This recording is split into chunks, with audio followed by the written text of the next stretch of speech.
Hello, welcome back to the channel. I'm your host, Zach Markowski, and today we're on another sojourn. And by that I mean we're going to take a look at the evolution of something here, namely the will to power, which is to say that from ignorance comes intelligence, and from weakness comes strength. And someone posted on the Nietzsche subreddit the other day asking a question, and that question was, where does Nietzsche attack the idea of soul or spirit? And it's not just that he attacks it, it's that he criticizes it, turns it inside out, recognizes the thought and linguistic patterns in which these frameworks exist, and also the linguistic trajectory on which it evolves. So it's not just a matter of like kind of more modern linguistic theory where we say things like, oh, it's mediated or created or triangulated between multiple people. We're talking about the uncovering, discovery, and creation of values that may or may not be shared, understood, or seen by others. And what he's specifically talking about is a genealogy of morality. And the notes I wrote here, as much as I don't like reading scripts, I'll just go ahead and read this off. And I said, he attacks soul as legitimization of weakness, a dichotomy between those who feed and those who are fed upon. And he criticizes the spirit as a stomach. That is, most men's and all the rabble, their very eyes are their problem. You've heard the expression, someone's eyes are too big for their stomach, right? Or he wrote a check with his mouth that his ass couldn't cash. But what Nietzsche's criticizing is people's own burning, their own resentful passions for power, their reactions to voluptuousness and sensuality, and generally mankind's own bad company of himself, and therefore this affliction that he puts on others, right? So this is where the priest and, in modern terms, the political castes evolve from laughingstock primate, from dumb and clueless brute. Man and woman evolved into an intelligent, handsome, and beautiful ape who learned to create, and chiefly among these creations is the arts. And that includes how to speak, how to behave, which means how to act. And that's like actors, right? We evolved here in the West and here in America specifically. Part of why it's our highest arts is that we evolved from a civilization of actors who basically figured out the song and dance 2,500 years ago. And we haven't, in some sense, we haven't changed at all. Like the brutes remain. And I think I referenced it in another video on Nietzsche where he mentions that the original men, the strongest men, kind of like saying the first men, right? He said they were strong not just because they were strong brutes, right? Because they were beasts of prey, but because of their psychical powers is what made them the originally man, or the strongest men, or the first men, or the men upon which legends and stories are told, amongst all these other casts of character that finds their way into human mythology, let's say. But he's also criticizing, with this designation of soul, which is weakness is merit, he's designating it as a lack of vision and sight, a lack of understanding, a lack of insight, even, right? And with this lack of sight, also an inability to hear or listen. Or maybe it's that what is heard and what is conveyed is meant to hide something in the first place, right? So, the whole culling process of men has been those who can't play along, they got to go. And it doesn't matter whether that's armies mobilizing against each other thousands of years ago, or today mass ideology, which completely goes against the human as a tribal animal and is an animal who is capable of reflecting in, at least in some cases, it seems. So he's criticizing their inability to play along, and that peoples are burned by the very fires of life. Sadness outweighs happiness. The will loses its creative and vital forces and capacities. It degrades, right? Christianity becomes the perpetrator and perpetuator of this weakness, this blindness.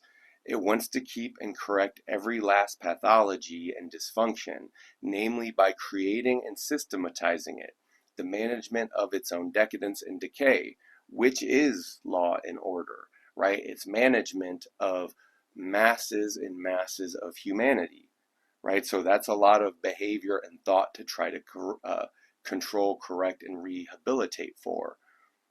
So as you can see, Nietzsche's criticism of soul and spirit aren't as inherent notions of spirituality, at least to a point. He's criticizing things in conjunction with Western history and Christianity, but he also explores the evolution of morality and language in the species at large. For instance, the laws of Manu. But there's this quote on Goodreads from Nietzsche, and I actually couldn't find it in Genealogy of Morals, but I think I found the translation that it's referring to, and I think it's just a slightly, contextually it makes it sound a bit funnier, a bit not like Nietzsche, because there's a lot which is attributed to him that he didn't say, and there's a lot repeated from him that people don't know where it comes from. For instance, even these ideas here, we're staring down human abysses of eternity, and we've barely gotten started. And the quotation on Goodreads is, human history would be nothing but a record of stupidity, save for the cunning contributions of the weak. And it's attributed to Genealogy of Morality. But I don't think that's what it really says. What it says is, the history of mankind would be far too stupid a thing if it had not the intellect, and then in brackets, Geist or spirit, of the powerlessness injected into it, right? So he's talking about the creators, the masters, whipping those who can't play along, and either killing them off or dragging them along while basically a 1,000-year process of cultural psyoping takes place. In the modern terms, I would call it psyoping. Back then, there were believers. People, I think a lot of modern people can't understand what it is to be a true believer, either in pagan faith or even Christian faith, right? Which is kind of what we're getting into with what I mentioned just previously as I've been going here, with like that lack of will, that pessimism, the nihilism, the giving up, the seeing no purpose, no hope, no nothing. So again, repeating the line from Genealogy of Morality, the history of mankind would be far too stupid a thing, i.e. it would just be another animal affair no different than the rest of them, if it had not been for the intellect or the spirit of the powerless injected into it. The history of mankind would be far too stupid a thing if it had not had the intellect or the spirit of the powerless injected into it. He's talking about the priests. He's talking about those who evolved at the outside, who, not being physically strong before, perhaps the species had really baked together longer, and interbred longer, to spread out intelligence amongst the species. If you can imagine coming from Neanderthal, it was this priestliness, because that's where all intelligence began. It didn't begin as a rational affair.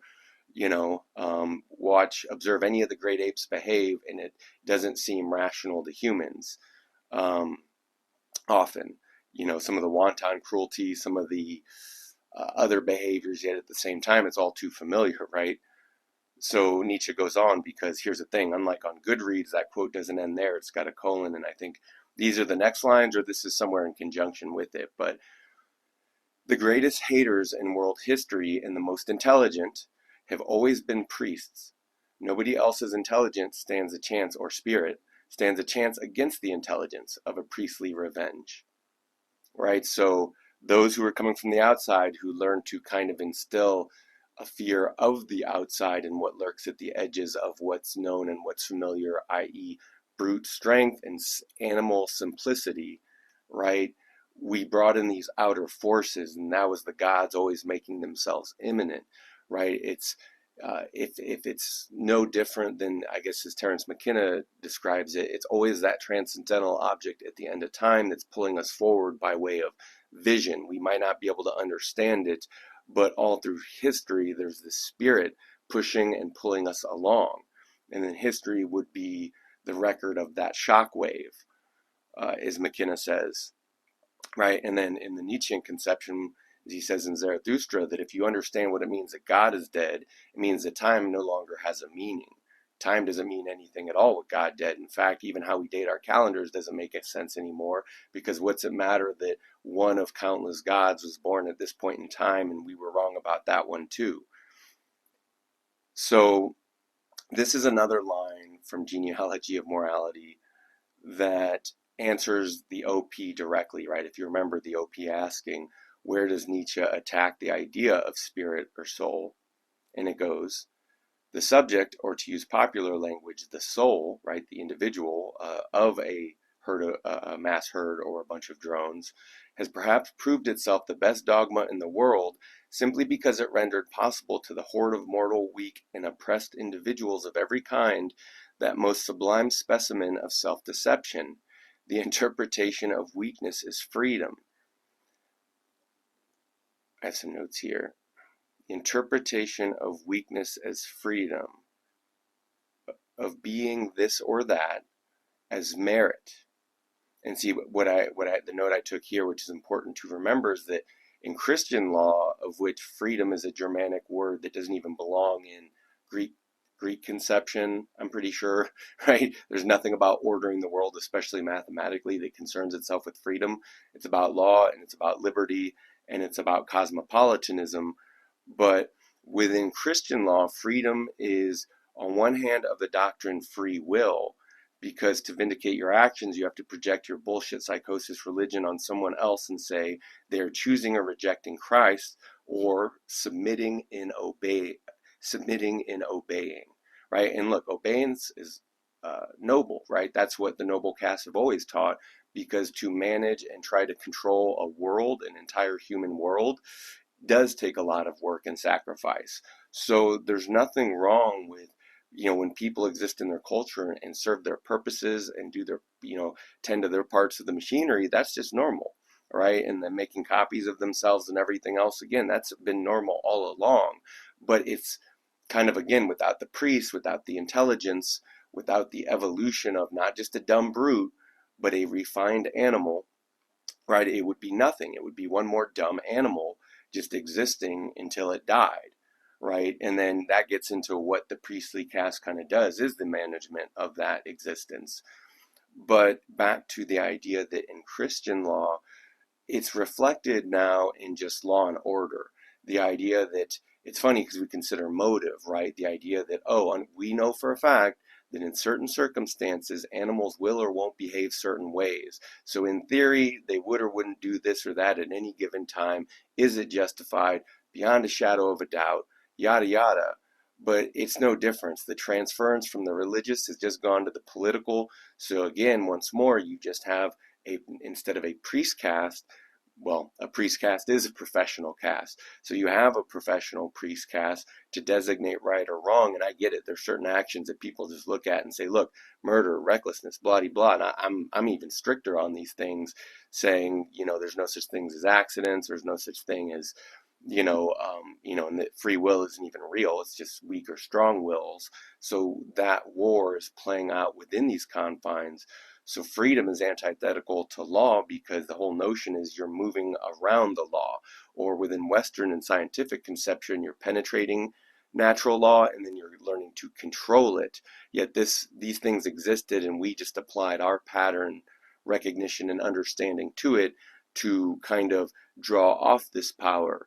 But there's nothing like actual control or true, permanent, reconcilable understanding and closure in that, because there's a lot of theory and it's disparate, and a lot of these circles don't touch and can't touch for various reasons. But to keep moving, that's the bogusness of all laws. The masses and their executioners go hand in hand, right? These are the dichotomies they exist within.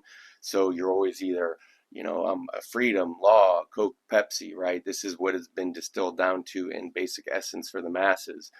And within a court system, you see the truth of it when when the biggest difference is simply money, right? If you can afford it, you can get away with theft and murder on the grandest scale, but and people do, and they have, and they will, but without it, you are just subject to it. So, modern nihilism and what I've been talking about here and the pessimism that goes along with it, it's not just a matter of not believing or programming a script. It's not a meaningless crisis. That's another script upon which to mobilize on. This is seeing that even 2,500 years ago, the Greeks understood better to have never been born. Life is cruel. Even the greatest are the playthings of the gods. And perhaps if when they make a mistake, when they're supposed to be above mere mortals or everyday people, perhaps they were possessed by a madness, right? So the more you narrow and confine man's mind into these narrow bounds with nothingness and madness beyond, right, the more you're basically creating it. It's creating a very vulnerable mass upon which to not just prey, but also that perpetuates the validity of its own existence, right? This is the genius of the priest caste. Justice and law also mean nothing, just like time, right? Our highest ordering principle back to, Greek philosophy and math, paving the way for Plato and idealism, and then Christianity.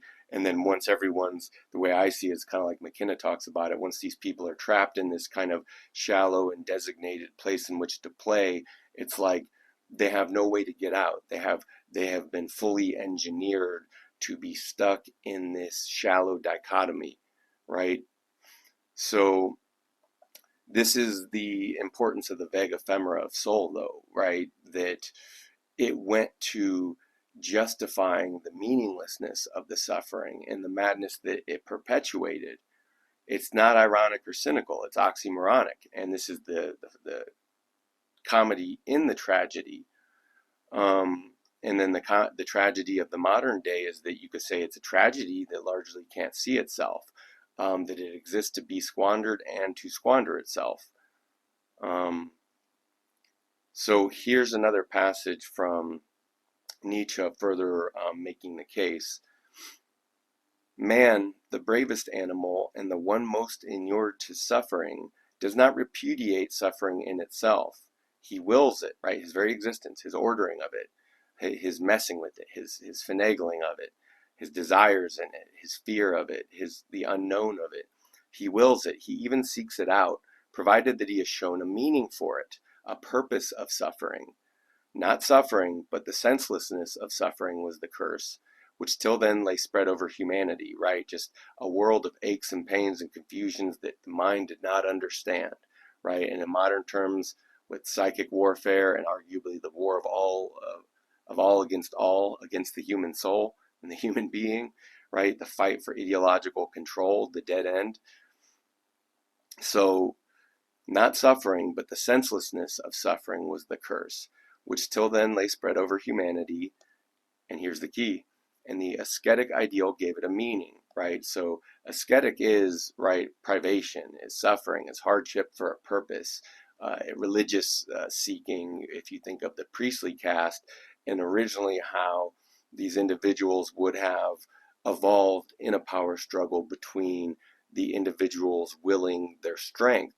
So originally, it took brute strength to survive, and then that wasn't enough. It took intelligence, right? You see from where ignorance came strength and intelligence, and you see from where weakness came strength and intelligence. So this whole thing has been an evolutionary arms race, largely against each other. And I mentioned this the other day in Thus Spake Zarathustra, where Nietzsche talks about man having robbed the animals of all their virtues. And I mention it from a poetic perspective, and that's that in nature, like I said, we're not creating these powers, we're just trying to direct and harness them, including human beings and the human mind and productive and creative capacity itself, right? So Nietzsche writes, or Zarathustra says, if they had bread for nothing, and that's bread, B-R-E-A-D, right? If they had food for nothing, right? Food for free. If they had bread for nothing, alas, for what would they cry? Their maintainment, that is their true entertainment, and they shall have it hard. beasts of prey are they in their working. There is even plundering, arg, like a pirate, in their earning, right? These are in quotation marks. There is even overreaching, therefore shall they have it hard, right? Everyone jockeying for position, everyone fighting for every last little advantage, right? Everyone saying, okay, well, we have bread, we have entertainment, what next? What now? What do we complain about now? Better beasts of prey shall they become, right? Subtler, cleverer, more manlike, for man is the best beast of prey. All the animals hath man already robbed of their virtues, right? He's cunning like a fox, he's brave like a lion, he's all these things. That is why of all animals it hath been hardest for man, right? Because once you appropriate and assimilate every power available to you, where do you go from there? What next? And where does that even leave you, right? That's the alienation of enlightenment and genius. Only the birds are still beyond him, and if man should yet learn to fly, alas, to what height would his rapacity fly? Oh, it's so good, right? And you see the genius of that. And this, because remember, this is in the late 1870s, so man had yet not created the flying contraption, or, he made many of them, but he had not yet built the aeroplane. Now, in modern parlance, the airplane or the Flugzeug. But what Nietzsche is saying here is, man has learned to fly, and so there's your final aspiration to freedom. He went to outer space and planted a flag on the moon even, and then what is there? It's dust and rocks, and as has been said, a cold vacuum. I like what McKenna says, that unlike what Sartre poses, is that nature is not mute. If man thinks nature is mute, he is deaf and dumb, right? Like, he is still that unintelligent ape. His psychical powers are still nascent, right? They are still weak in the larger species, strong in a few, and that's also part of Nietzsche's criticism of spirit in the Spake, Zarathustra, right? He says often this is called a great man, and he's just a big ear, he's just a big mouth, or something else big, wink, wink, right? So he's making a strong case here. And the idea is, if we've already attained flight, we've already reached the heights of the stratosphere, everyone knows everything, everyone's aware of the powers at hand, everyone knows how they work, right? And I'm just speaking generally. This is the point of a culture. It's like a net or a web to keep the birds from flying the net, right? Stay in the sanctioned places and you'll be forgiven for living. That's culture for you. As McKenna says, culture is not your friend. It evolved from a very hostile position. And that's kind of what he's saying here. So he gets into that these are matters that are beyond good and evil. These are all necessities. So it does no good to resent anything from God to a priest caste, to the modern political caste, to all these powers at work and at war. It does no good to, like, you get to either amber yourself in their time on their time, or you get to explore the infinite outer world that other people haven't seen, or the inner world. And for most intuitives and introverts, I think they already know they find happiness in small things. So anywhere at home or in the world, they can find and create meaning. It's the larger 75% that is not introvert or intuitive oriented, i.e. intelligent, the kind of pattern recognition that we tend to call what characterizes intelligence and genius. And I don't think it's strictly limited in these terms, because the whole idea is that beyond what is known, there is a vast unknown. So the idea that you're going to systematize it for one and all, and that applies to one and all, and encapsulates and prevents one and all, when to the contrary, the press of culture is what, from a large drone-like species, creates these individuals which in some sense are aberrations, because it seems like an individual, as the herd seems to have learned, is the most dangerous thing to the herd. Yet they vote for them and cheer for them and support them without ever knowing anyone's inner intentions and inner dialogue, right? And what's really going on and what they're really up to. And we see this with, again, so many people who have learned to be clever and subtle and wary, because they do know that there's those who feed and those who are fed upon. But Nietzsche's talking about the evolution of mankind from ignorance, knowledge, and from subpar thinking, which we call history for 2,500 years now, subpar thinking. Only recently did man learn how to think. And I know modern people think, oh, and we learned it today, when they're the ones living on a model that, again, it's dated in its very number usage. 2000 and what? And everyone and everything is about as primitive as it's ever been. This was the psychedelic retribalizing of the world through mass communication and technology, where people become aware of inner and outer happenings at a scale which they will never be able to comprehend.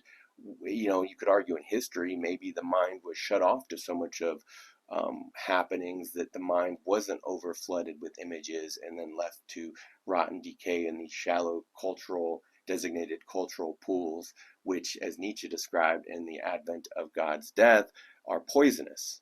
Again, because it's all tainted by these tarnished skies, and we in fact don't know what future. I'm sure there's people alive now. Yes, they have plans, and everyone's always been making their plans all along, right? This is kind of the plotting of the priest caste, the professional class.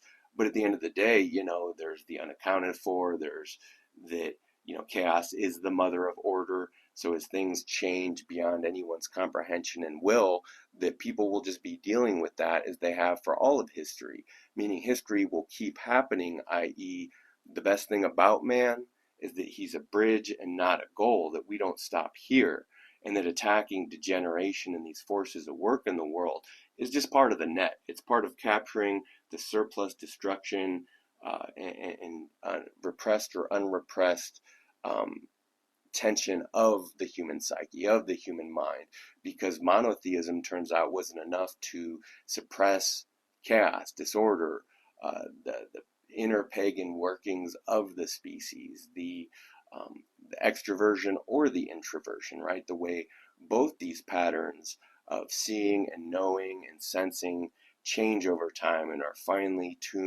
tuned and created in our physiology, which we then try to bring back, you could argue, thinkers and poets and philosophers and artists, they're bringing back new visions. They're bringing back the unknown. They're making the unknown knowable in theory, in essence. The idea that you could teach that to everyone and everything and that it would work out and work out at scale, that's a different theory. And I'm not here to argue for or against that, because when you have millions and billions of people who think that way, clearly what's right is right, right? Clearly, there if it's kind of like, how does madness or insanity works? It's like, well, if a few people can agree on a designation, it kind of begins there, and you just build off of that, and it may or may not be correct, right? And you could do that for thousands of years and still be incorrect. So that's what's fascinating about our species, right? And then with it, we're left with a lot of bad conscience, a lot of egoism, leading to nihilism, pessimism. Like I said, it's not a meaninglessness crisis. It's a matter of evolution. So that's ascending and descending lines of life. Like a lot of people and things and ways of life that existed for periods of time and changed, eventually those things die off or go away. Maybe they were or weren't superior. It doesn't matter. That's just time. You could argue dinosaurs were a superior species, right? Dumb brutes. They existed for millions of years just fine, didn't need to build pyramids.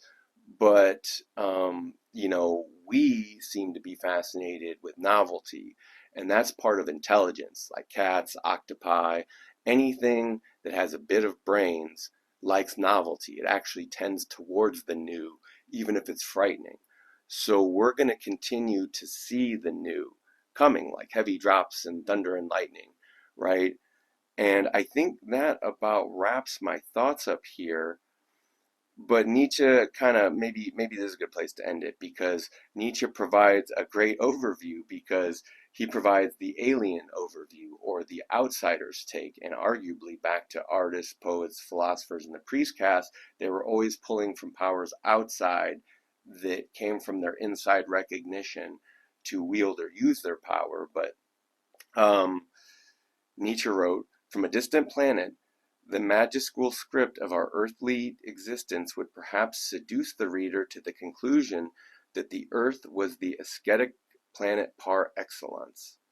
an outpost of discontented, arrogant, and nasty creatures who harbored a deep disgust for themselves, for the world, for all life, and hurt themselves as much as possible out of pleasure in hurting. That's pretty serious. That's a pretty serious indictment and statement on the situation, recognizing the cruelty, the carelessness, the happiness, and that we're going to get to the crux of it. Throughout most of human history, punishment has not been meted out because the miscreant was held responsible for his act. To the contrary, right, the act was projected on him. He's responsible for it. He did it. He's the source of outer evil. Therefore, it was not assumed that the guilty party alone should be punished. And look, think about it from the social collective, right? What, like, when you're considering the salvation of a whole tribe or a whole culture of souls, what does the individual matter? You can sacrifice the individual for the group. But rather, as parents still punish their children, it was out of anger over some wrong that had been suffered directed at the perpetrator. But this anger was held in check and modified by the idea that every injury has its equivalent, which can be paid in compensation, right? The equalization of flesh, of man, of soul. If only through the pain of the person who injures. And where did this primeval, deeply rooted, and perhaps now ineradicable idea gain its power? Think of it, a pound of flesh, right? That's Roman. This idea of an equivalence between injury and pain, I've already let it out. In the contractual relationship between creditor and debtor, right? Look at any civilization, how and why they forgive their people for living. What do they ask in return for their chance to live therein, if you can call it that? So Nietzsche asks, in the contractual, or Nietzsche says where he lets it out, in the contractual relationship between creditor and debtor, which is as old as the very conception of a legal subject, and itself refers back to the basic forms of buying, selling, bartering, trade, and traffic. And this is the comedy that hides the real tragedy. We use fiction to hide and dress up the fact that the race is as primitive, as cruel, and as diminutive as ever, right? And they react with pain and cruelty and punishment with no real justification or sense or purpose. And again, this existence does depend on the feeders and those fed upon, the buying, selling, bartering, trade, and traffic of human life, human soul, human time, the commodification and exploitation and control of bodies, and the diagnosing and prescribing for too, which is synonymous with mind in these works here, right? There is no separate mind and body here. We're just talking about humanity and their physiology and the language that is meant to hide so much, and through which also the unknown is manifest. There's no escape clause, there's no equality of soul or flying free from the body. It's all vitality and evolution. And I like the line from Nietzsche and Zarathustra. Many a one can't loosen his own fetters, but is nevertheless his friend's emancipator. And I'll leave it to the viewer, the listener, the thinker, the poet, the artist, the philosopher to make the determinations of, should you buy in? What's the buy-in here? What's the real cost? What is the aim and purpose, if there is one at all? So thanks for joining me. Again, I've been your mountain guide, Zach Markowski. It has been another journey, and I hope wherever this finds you, it finds you well. Take care.